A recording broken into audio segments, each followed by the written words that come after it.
presidential election of 1796, the first partisan election in the nation's history. As it unfolds, it is a contest not only between the emerging Republican Party and the Federalists, but a battle among the Federalists themselves. When John Adams, Washington's vice president, narrowly wins the electoral ballot, Thomas Jefferson, his opponent, is awarded the vice presidential post. They're not two people that you would think of as being completely in harmony with their views of what's best for the country. Jefferson, and this is one of the last efforts at harmony between Jefferson and John Adams.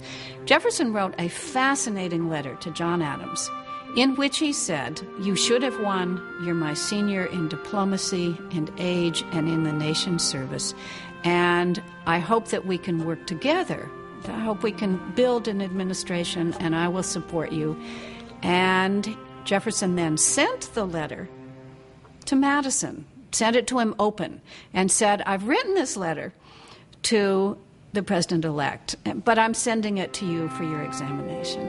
Madison wrote back and said, in effect, "You're out of your mind.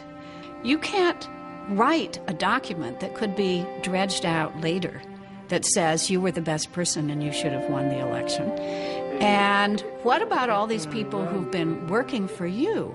Jefferson was very canny, very cautious, didn't want to overplay his hand or play his hand at all at this point. He kept his own counsel, quickly saw that it was to his advantage to align with the opposition to Adams.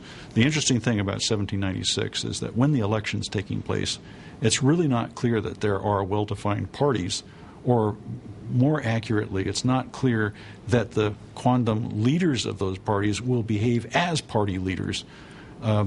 The fact that the possibility that Adams and Jefferson would come to terms is something that horrified Madison and other Republicans who insisted that Jefferson had to be loyal to his followers.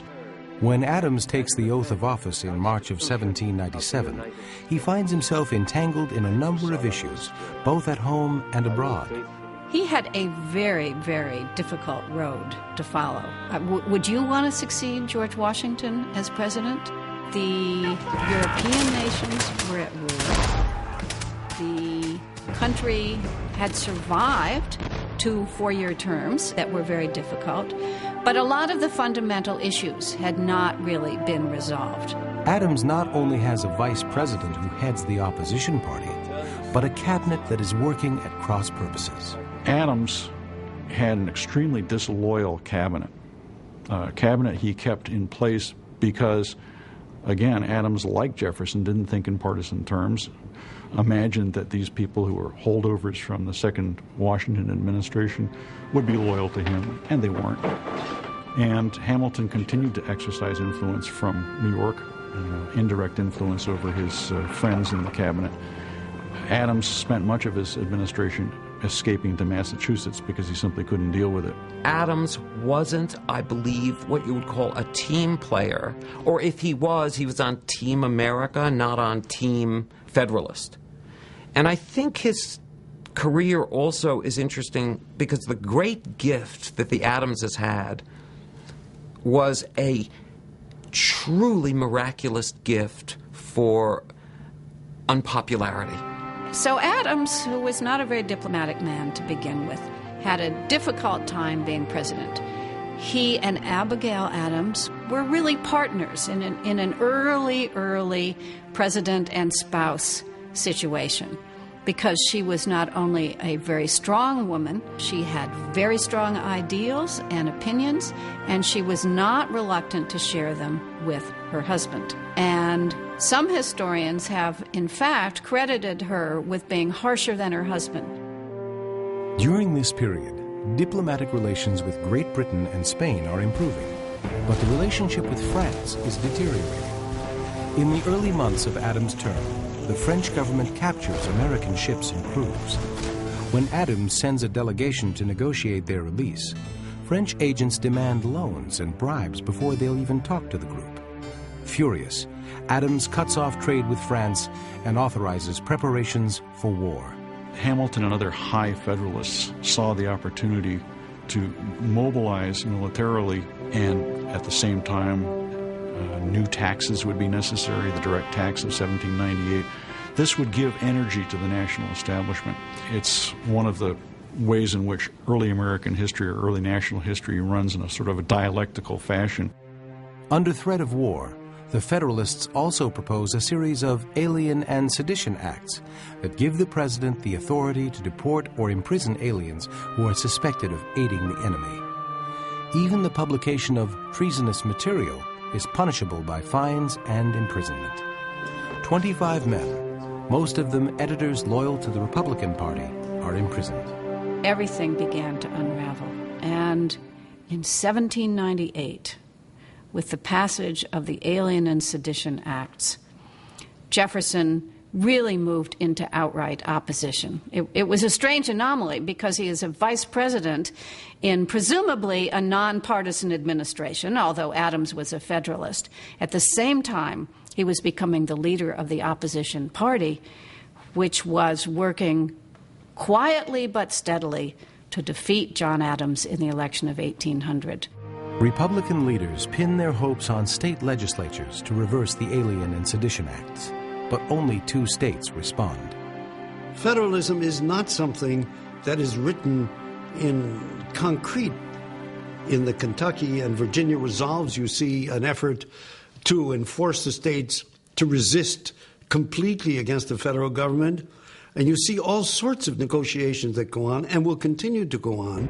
Meanwhile, after winning a number of high-sea battles against France, Adams sends another commission to Paris to negotiate with First Consul Napoleon Bonaparte. In the face of his incompetence in managing his administration, an incompetence that was based on his own ideological, principled scruples, Adams nonetheless was able to find a way to extricate the United States from a diplomatic and military crisis in a war with France that was and would have been a disaster. So most historians credit his successful negotiation of the Quasi-War as his greatest achievement. The irony of it is it came too late to give him the election in 1800. Bitter controversies shape the presidential election of 1800. The candidates are the same as 4 years earlier, Adams versus Jefferson, but the personal attacks are unprecedented. It was absolutely sulfurous in the way in which people would characterize political opponents. They wrote stuff in the most respectable newspapers of the day that you'd have to go to outlandish websites today to see. The venom was at least in part related to the genuine importance of the stakes and the fears of what could go on and what other people were doing. And one of the things it revealed was how unaccustomed people were really to the notion of a legitimate opposition. In a close race, New York emerges as the crucial swing state. The New York election hinged on what would happen in the city of New York, where Aaron Burr was a major political operative and was able to swing the election on behalf of Republicans. Aaron Burr was a frank and avowed and open partisan in a period in which partisans like to deny that they were partisans. It's one of the things that's attractive about him. It's one of the things that, of course, led many of his contemporaries to doubt his motives and challenge his patriotism. There was a lot of manipulating and plotting. The one flaw with the campaign on the Republican side was that Aaron Burr and Thomas Jefferson both ended up with the same number of votes. They thought they had fixed it so that Burr would get one less and therefore be vice president, but it didn't work that way. The Electoral College vote ends in a tie. Jefferson and Burr each have 73 votes. And the Electoral College is an 18th century invention that was put in place in part because we didn't have universal suffrage, and every state had a different sets of rules about who could vote, and the founding fathers didn't dare to try to impose any scheme about who got to vote on any of the states. So they said, we'll leave it up to you. You can choose. The legislature could tell us how you're going to choose the electors. So the election went into the House of Representatives as provided by the Constitution, and it wasn't until the 36th ballot that Jefferson was actually elected president. Talk about dirty elections or political elections. It was a very political election, which left lingering resentment in a lot of pockets. Just before Jefferson takes office, the lame duck Congress reduces the number of justices on the Supreme Court by 1 and expands the number of federal judgeships. Adams takes advantage of his last days as president to appoint a number of Federalists to these new posts. Adams, of course, felt that he had been unfairly defeated.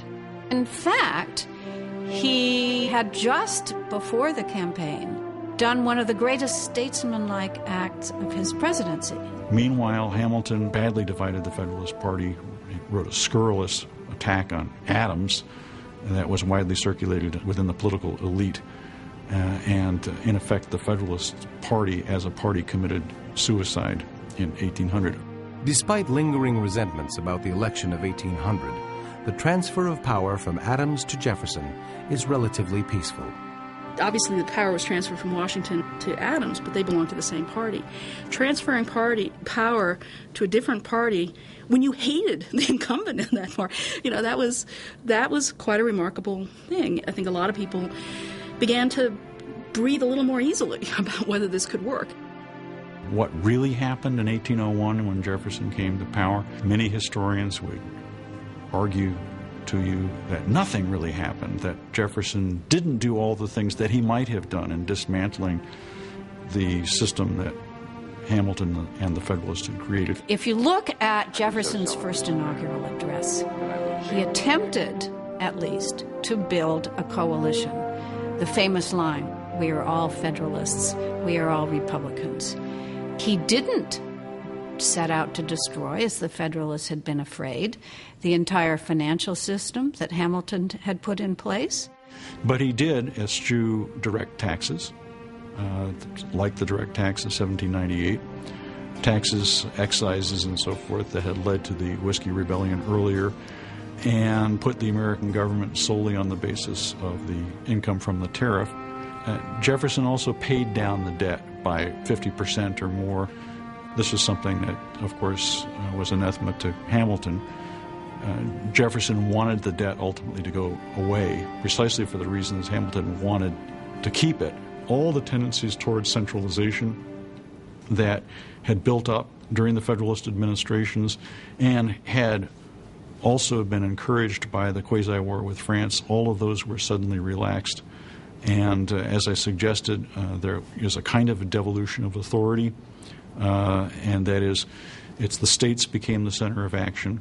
The central government was less intrusive and less powerful under Jefferson. And yet that doesn't stop people from looking for federal help.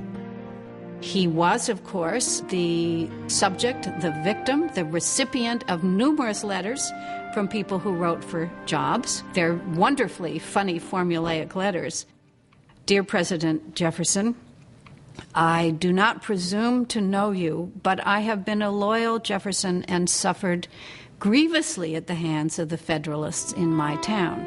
I hope that you will have a small office in the Customs House or the Post Office for which you will see fit to appoint me. And he did, in fact, remove a number of Federalists from offices to put in Jeffersonian Republicans. Nonetheless, I think during that first term, the Federalists were very much relieved that everything they had stood for had not been dismantled. The last-minute appointments by the Adams administration, however, do set the stage for the emergence of a stronger judiciary under the leadership of John Marshall. When the Jeffersonians were elected in 1800, one of their primary concerns was weakening the federal judiciary, because they didn't want the federal courts to be telling the states what to do. So when the Federalists were in lame duck session after the 1800 election, they not only put in lots of new judges, but changed the structure of the judiciary. So that it was much more extensive, could reach down further into the states. The Jeffersonians came into power. They repealed the act that the Federalists had passed, and then they tried to impeach some judges. One of them they impeached was an alcoholic, had outrageous behavior on the court. The other was a Supreme Court justice who was such a partisan Federalist that he would go around making inflamed speeches about how terrible Jefferson was. Now, that member of the Supreme Court, he was not removed from the bench, so a very high barrier was created. But there was constant battle over the state of the courts. In the most famous case of all Supreme Court cases, probably Marbury versus Madison. Marbury versus Madison involved a suit by Mr. Marbury, who had been appointed to office. The commission had been signed, but Jefferson had refused to have it delivered. Madison would have been the person delivering it as the Secretary of State. So the case, Marbury versus Madison, was Marbury trying to get his position. The Marshall Court ruled that no, he could not have the commission because part of the Judiciary Act of 1789 had in fact been beyond the powers of the Congress. So in a case which was really very minor, and in a case which denied what the plaintiff was seeking, Marshall expanded the dominion of the judiciary and really established the principle of judicial review. Jefferson does not repeat Adams' mistakes in selecting a cabinet or in relating to Congress. Jefferson had two brilliant colleagues on which to call for his cabinet, right off the bat. Albert Gallatin, who was born in Geneva, who had lived in western Pennsylvania, was a brilliant financier, had been in the House of Representatives in the 1790s, and he really carried the banner for the Jeffersonian Republicans. And they shared the same aims, which were cut taxes, reduce the deficit, which they did, they cut it out, and reduce the Army and the Navy. For Secretary of State, the obvious choice was James Madison, who was Jefferson's younger partner, if we want to call him that. They had worked together in Virginia politics at the national level, and Madison was simply the shrewdest, the most loyal, and also could disagree with Jefferson. So he would be a perfect Secretary of the State.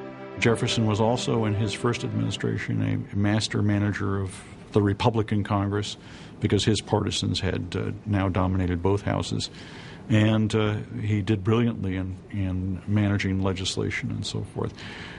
Certainly the tendencies were ones that fit Jefferson's personality. They were conservative. He didn't want to rock the boat too much. Yet the tendency was toward the mitigation or limitation of federal power. On the one hand, he was a radical idealist. On the other hand, he was a tough politician and a very able politician and a kind of ruthless politician and an excellent administrator. He was probably the best administrator as president up to Lincoln. He was, and this was well known, he managed the executive branch extremely well. He developed relations with the cabinet in a subtle way. He was an excellent party politician, and at the same time, he was a radical idealist. And the result of this is, he is a person to whom people react to in very different ways, and his reputation keeps shifting all the time, because people see him either as this hypocrite because of this, or as a successful operator despite his ideals. It's very hard to reconcile this, and it was true in his own time. The two men who occupy the office of the presidency from 1796 to 1808 represent different styles and personalities, certainly, but also different points of view. John Adams is a much misunderstood character and very attractive to modern historians because he's neurotic. He's very thoughtful. He agonizes. He doesn't take the cheery and sunny view that Jefferson sometimes, but not always, does, that optimistic view of human nature and about the prospects for the American Revolution. Adams is probably is famous for many things. He was the Atlas of Independence. He did much more in the early Congresses than Jefferson did. Jefferson was a clever writer, but was not a great committee man as Adams was. But Adams also had the insight into the limits or the dangers of revolutionary change, that he anticipated that the revolution in France would be a disaster. And of course, we all know he was right. And that was based on his own acute understanding of political history and the nature of the American Revolution. And it's really quite ironic because as a person, I think Adams was a much more down-to-earth person than a lot of these other guys. He is pompous, and he is prickly, and he is a pain in the neck, or lower. But he's also kind of a real guy, you know, trying to do the right thing and worried about whether he's doing it. And he did very petty things, like the midnight appointments of the judges, you know, when he left, that kind of thing. And of course, there are the Alien and Sedition Acts. That's a whole other level of pettiness. But he also showed great principle and integrity on other occasions. So I think probably his temperament caused him as much problem as anything else. Even when there were Federalist majorities in Congress under the Adams administration, I wouldn't say that Adams' strong point was in courting them or learning how to work with them. Jefferson was simply very good at bringing people together in the best sense, in manipulating them, if you want to think of it that way. He's been called the American Sphinx because it was sometimes so hard to know what was going on in his mind. You don't want to be on the wrong side of Thomas Jefferson, you know, who, again, for all of his posing, Thomas Jefferson was as political an animal as has ever lived, I think, never wanting to leave fingerprints. And I think a considerably more subtle personality than, and I don't mean subtle necessarily in a positive way, personality than Adams. So, I mean, Adams did have a lot to contend with. He had all the challenges that Washington had without the honeymoon. The one word that summarizes charges against Jefferson that go back to his contemporary opponents is hypocrite. Or in the specifically Federalist formulation, Jefferson was accused of being a theorist, somebody who took French ideas too seriously. So we could go on endlessly. And one of the reasons why Jefferson is such a fascinating character is that he's so hard to read, or maybe so easy to read in different ways. The relationship between John Adams and Thomas Jefferson is one of the most fascinating in American history or world history. When they had things to work together, the American Revolution or improving America's image abroad, they got along very, very well. They respected each other enormously. The time that they spent together in the greatest harmony and friendship was in London when Jefferson came over to visit London from France. They were both horrified by the way they were treated by the British. This became a common bond. They were also very much part of a family, and Abigail Adams was very much involved in this. And in fact, much of the hurt in the middle years, when they were not in correspondence, is actually a commentary on how close they had been during that period. And it was particularly Abigail who was upset with the scurrilous abuse that Jefferson was responsible for in attacking Adams's Republican credentials in a couple of famous instances that circulated, presumably without Jefferson's approval, insults against Adams. So when Adams rode out of town after losing the election of 1800 to Jefferson, the two men were simply not in communication at all until a Philadelphia doctor, Benjamin Rush, in a wonderfully fortuitous role in American history, told the two men that they really ought to start talking to each other, that in a way that this was something they owed to the future, because they were the great minds, they were the great politicians, they were the great presidents, founders of America. And gradually, over a couple of years, they began writing letters. And they wrote what I think is the greatest correspondence in world history. When the tensions were gone, they were both a little enchanted with where America was going, and they talked philosophy, religion, politics. They agreed on some things, but they didn't agree on everything. But they were frank and open, and it is America's greatest correspondence. That coming together should be seen in counterpoint to the falling apart of the American Union that's simultaneously taking place, and for which Jefferson is in many ways responsible. That would be, on the one hand, the division over slavery and freedom that becomes manifest in the Missouri controversies, and also debates over the role of the judiciary, his lifelong struggle with John Marshall. And Jefferson's doctrines are the ones that are going to lead toward the Civil War.